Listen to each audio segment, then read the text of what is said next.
And now, from the CFTK-TV studios, this is Open Connection with your host, Robert Pictou. Welcome to Open Connection. I'm your host, Robert Pictou. Our show today comes to you from the traditional and unceded territory of the Tsimshian people. In some parliamentary systems, politicians are said to cross the floor if they formally change their political affiliation of a political party different from the one they were initially elected under. On today's Open Connection, former Aboriginal Relations Minister and Forest Minister under Christy Clark's BC Liberals, John Rustad. Okay, let's look at government policy and what the government policy is today around climate. You know, government believes that climate change is a threat. They believe that CO2 is the primary cause of climate change, and they're responding with policies, of course, that are going to limit the production of CO2, the amount of CO2 we're putting in the atmosphere. And of course, we've all been bombarded by so many stories of the challenges and issues and the doom and gloom stuff that is going on around it. And it's important to point that out because climate change is real, and it is a threat. It's a big challenge that we face. But the policies we need to take a good long look at them, I think. I want to start with a few basic facts that I think everybody can kind of agree on. And I'll start just actually by saying, climate change is real. And if you look at this picture that I included on it, you'll notice that pretty much all of British Columbia and most of Canada was covered in ice 14,000 years ago. There were no forests in British Columbia, no mass forests. The salmon runs were limited just to the mouths of the rivers that were still there. I mean, it was a very different world. The ocean was 400 feet lower than it is today.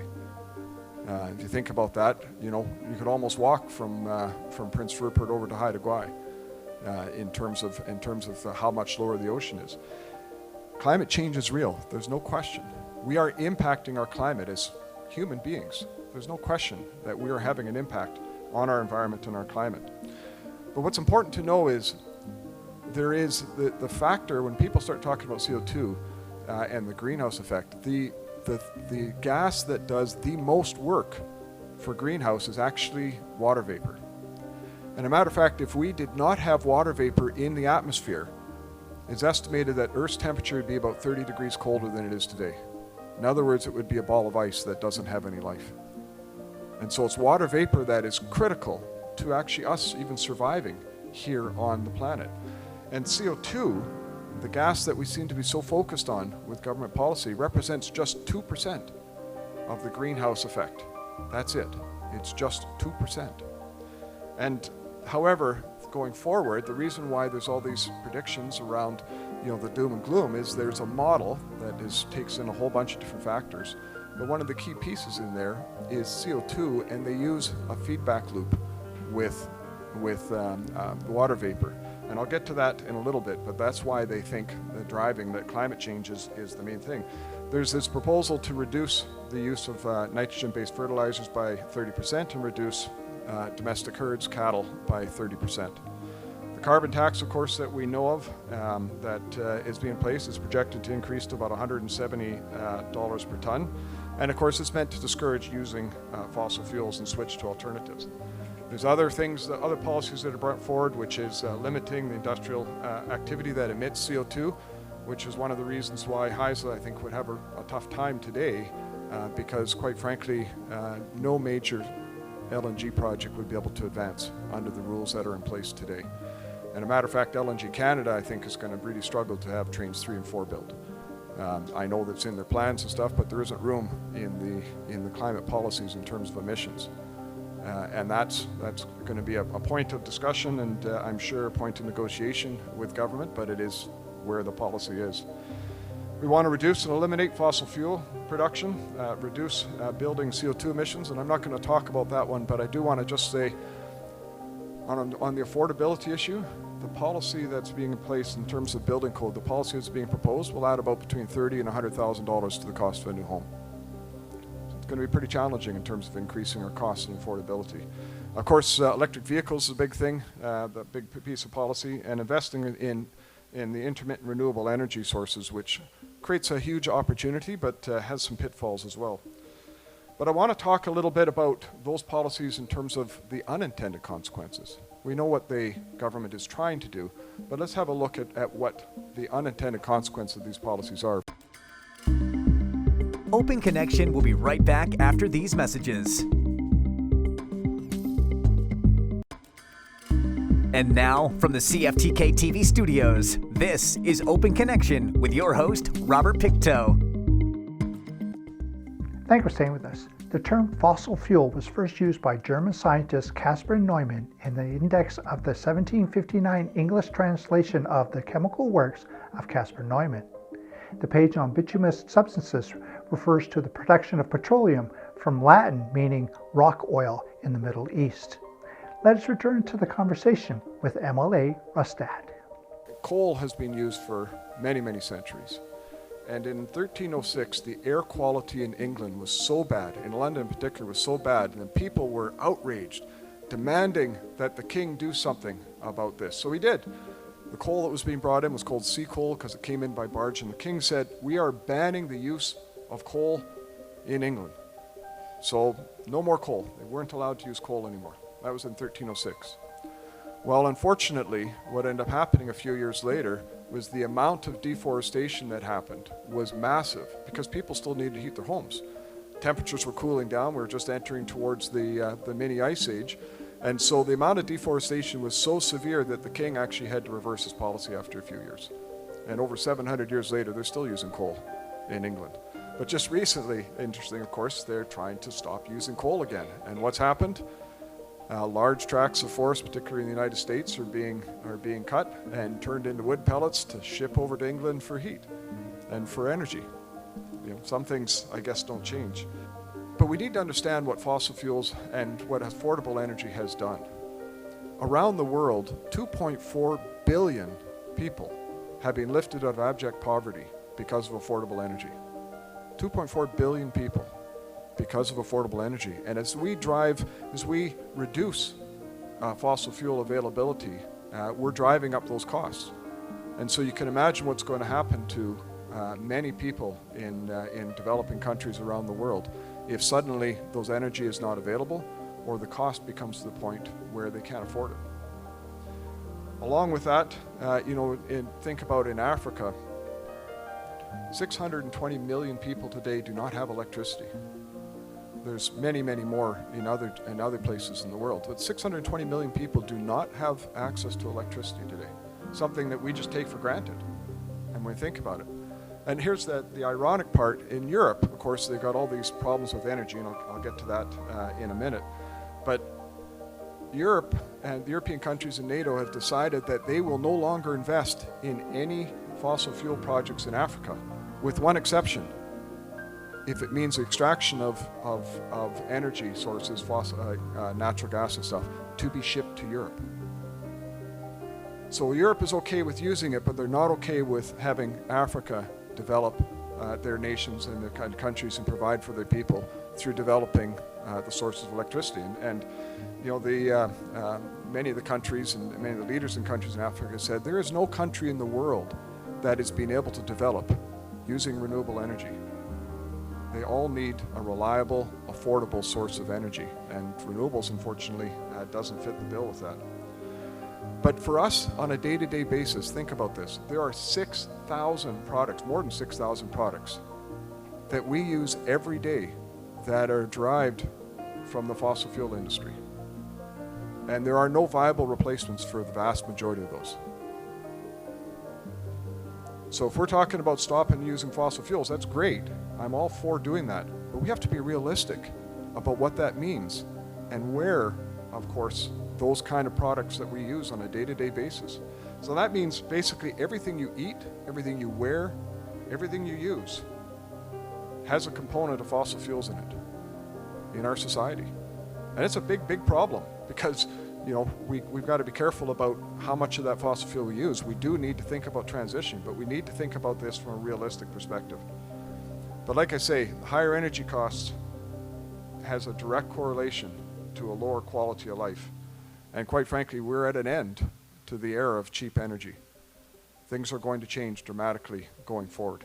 policies or not in terms of environment. You know, carbon tax went up this spring, and the Premier said, it's only 1 cent a litre. I mean, come on, this isn't that big an impact. You know, as everybody looked at the costs of fuel and the cost of things going up. But think about it from a bigger picture. $2.5 billion is being brought in this year from the carbon tax for the province of British Columbia. $2.5 billion. And put that in other terms, that's equivalent of a 20% increase to personal income taxes. It's equivalent of a 27% increase to the PST. It's a huge amount of money that's coming in, but it's not even so much just at the pump. Remember, this is in everything we do and eat, everything that we consume, everything that we have in our life. This is adding on to that cost associated. And if you can think about it, you know, the proposal right now is I think by 2030 or whatever the date is, it's supposed to go up to $170 a ton. Well, that's going to more than triple what that cost is to us as a society in terms of our quality of life and affordability. For some reason, governments believe that, you know, preventing a cow from farting is going to change the weather, okay? Don't ask me why, but, you know, it just seems to be where governments are at. So what would happen if we reduced fertilizer use? 40% of the world's food supply is directly supported by nitrogen-based fertilizers. So here in Canada, if we see a reduction in food production, what will that mean for us? Go to the store, you think about it, organic food, you look at the cost of organic food, it's about 30% more than non-organic food. Forget the non-organic. If you're talking about taking fertilizer out, nitrogen-based fertilizer, the majority of our food's going to be priced as organic. And the availability of that food's going to be reduced because the amount of food that the crop yields are going to be lower. There's countries in the world, for example, Sri Lanka, that implemented this policy. And what did they see within 1 year? A 30% reduction in their rice crop. 30%. It's caused hardship and starvation. An 18% reduction to their primary export crop, which is tea. Country's in chaos. 28 politicians' homes have been burned. The president had to flee the country. The civil unrest was huge. Food is a key component to being able to have a civil and functioning society. And so we're now facing, as a world, the end of the era of affordable food, of cheap food, cheap available food. In 1950, the food prices and the amount of money that we would spend on food was about 17% of what we earned. That's how much money we would spend on food. By early 2000, that was down to less than 5%. So you can imagine where that's going with food prices going up in terms of it and at that end of that era of available food. It will have a huge impact on us and our society. Open Connection will be right back after these messages. And now, from the CFTK-TV studios, this is Open Connection with your host, Robert Pictou. Welcome back to Open Connection. Renewable energy is energy from sources that are naturally replenishing but flow limited. Renewable resources are virtually inexhaustible in duration but limited to the amount of energy that is available per unit of time. Let's return the conversation with MLA Rustad. I'm all for renewable energy. Believe me, I signed many agreements with First Nations, creating the potential with Run on the River and wind projects and other types of things. And I think renewable is great, but let's be realistic about what renewable means. It is way more expensive. It is intermittent, which means you need to have it backed up. And this is the reality that Germany is discovering today. They have spent about 600 billion euro on clean energy, on renewable energy projects. And that represents about 35% now of their energy source. But as we all know, the wind doesn't always blow, the sun doesn't always shine. So they need to use backup. Well, they've decided to shut down their nuclear reactors, and so they've relied on natural gas as a backup. And so out of that investment, which is 35% of the potential power, they've actually only reduced their amount of fossil fuel use by 5%.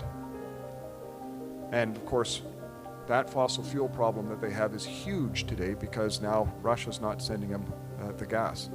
And so they have given up their energy independence in favor of doing this, and we're seeing the consequences tragically play out. And across Europe, electricity prices have gone up by 11 times.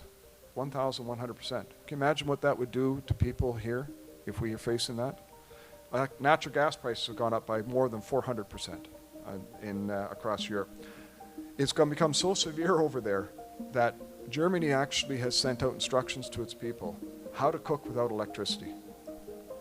Switzerland is actually looking at passing a law that would make it illegal to turn your thermostat above 19 degrees Celsius and potentially have jail time for people that break that law. I mean, it is serious stuff over there.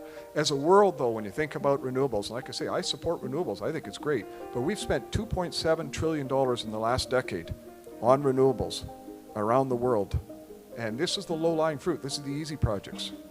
And it represents less than 3% of our total energy that we consume. It's important to think about, when you're looking at climate change, to look at history. And unfortunately, many of the models that are used today in the stuff do not look at the history of temperatures and CO2. And what you're seeing here in terms of a picture is the temperature over the last 11,000 years, since the last ice age. Remember that picture at the beginning with all the ice over North America. And if you notice the warm periods, the periods above, there are 5 major periods, all of them warmer than today, and all of them happened without any significant change in CO2 levels. CO2 levels stayed at around 280 parts per million. Fluctuate a little bit up and down between the warm periods and cool periods.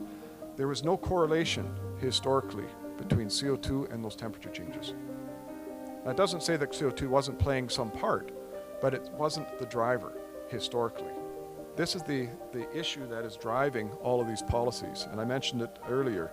The models use this multiplier effect between the 2% effect of natural gas, of CO2, and this 4 times multiplier with water vapor. And that's what creates all these projections that temperature is going to keep running away and become a real problem for the world.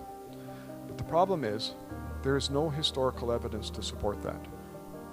There's no historical evidence when you go back 1,000 years, 10,000 years, 1,000,000 years, or beyond to suggest that that has actually happened. And there's no modeling that they've been able to do today to actually support it. It's a theory. And I actually asked a climatologist who was teaching at one of the universities here in British Columbia about this, and the response was, well, yeah, that's true, but there's no evidence to suggest it isn't. And I'm sorry, we're basing enormous policy decisions that have huge impacts on people, that have huge impacts on us as a world, on a theory. And that to me is one of the real challenges. And so when you look at this, both historically it doesn't fit, but even locally, there was a cooling period between 1940s and the end of 1970s. That should never existed with the model. And it can't be explained, but it's just accepted and the model is still being used going forward. So once again, I'm a politician saying these things, not a scientist, but I think, when we're talking about policies, we need to understand, you need to be able to do some background and research into these things. Open Connection will be right back after these messages. And now, from the CFTK-TV studios, this is Open Connection with your host, Robert Pictou. Measures such as recycling, reducing water usage and consumption, and improving buildings' energy efficiency can lead to significant cost reductions. They can even lead to increased production capacity, resulting in increased revenues. In this final segment of Open Connection, MLA Rustad outlines other opportunities for businesses. But the reason for bringing it up is I really want to talk about the climate change opportunities that I believe are out there. And this is why I also think it's important in terms of this conference, in terms of the potential for First Nations and for all of us. The success story, once again, of HISA and Fort McKay was really around being able to utilize the resources that they have, to build on that opportunity and then to expand out in terms of what the potential is for supporting their people and being able to grow and being able to move away from the cycle of managing poverty into this prosperity. That is where we need to be in terms of climate policies. If you think about the vulnerability that I just talked about in terms of food and food production, that's going to be a problem going forward. I mean, think about it. India has just said that they will no longer export rice to many of the countries. That's reducing the exports of India by rice exports by 40%. That's one of the major exporters to the world. What's going to happen in the world? Countries are going to be scrambling to get food, and scrambling to try to bring in food. I mean, this disruption that we're seeing in our society today is huge. And as a province, dealing with climate change, I don't believe we should just accept that vulnerability. I think we should be focused on expanding our food production, expanding what we can do, improving soils, having that opportunity so that we as a province can be self-sustaining to the best of our ability. I mean, we'll never grow pineapples and bananas and things like that, and that's fine. But growing enough food so that, we're able to meet our basic needs, and having food, if possible, even for export, so that we can trade to get what we need. Because you never know when you might have that further breakdown in terms of society and supply chains. And so I think that's a key piece of what we should be thinking about in terms of how we adapt to the climate and the changing climate that is facing us. The second thing, I think, quite frankly, is energy security. You look at what's going on in Europe when they gave away their security of energy and the vulnerabilities they face. I tell you, we think of the United States as, our great partners and always be there. Well, you know what? They may not be that one day. You never know. They're facing all kinds of challenges and issues down there. What happens if suddenly they're running short? You think we're going to be the priority in terms of export? I don't think so. Which means we're vulnerable if we do not have energy security. And this is where I think there's a huge opportunity for us as a province, quite frankly, and for First Nations, right along the line, to focus on how we can do this sustainably, how we can do this to make sure that we aren't damaging our environment, but focus on what we need to be able to do is to be self-supporting. And where we can export. Because when we export, we can take that money to help pay for our sustainability, both in terms of food and energy needs. The other thing I think that we need to think about is a realistic transition to renewables. It is not possible to do this quickly. We don't have the minerals, and that's another huge opportunity in terms of mining. We do not have the ability to build a transition. We certainly don't have the battery capacity or the storage capacity in terms of going to renewables. So this is something we need to be thinking about over time, and we need to be realistic about what it means for people. So if you think about it, if every passenger vehicle in British Columbia were to be electric, and it's great, I think it's great that people want to use electric, but we would need 3 Site Cs to power that. Where's that power going to come from? How many decades is it going to take us to build out that power? What do we need to do to build the grid, to be able to distribute that power, both provincially and at a local level and at a household level? There is a whole bunch of things that we need to be realistic about, we need to talk about, to have this realistic plan in terms of that. And like I say, in terms of mining, it's the potential is unbelievable. If we're thinking about supporting EVs or renewable energy, we need twice as much copper, we need 7 times as much nickel, we need 14 times as much cobalt. Thank you for joining us for this episode of Open Connection. The greatest distance in the existence of man is not from here to there, but the connection from his mind and heart. If we can conquer that distance, we can soar like an eagle and realize our immensity within. I'm Robert Pictou.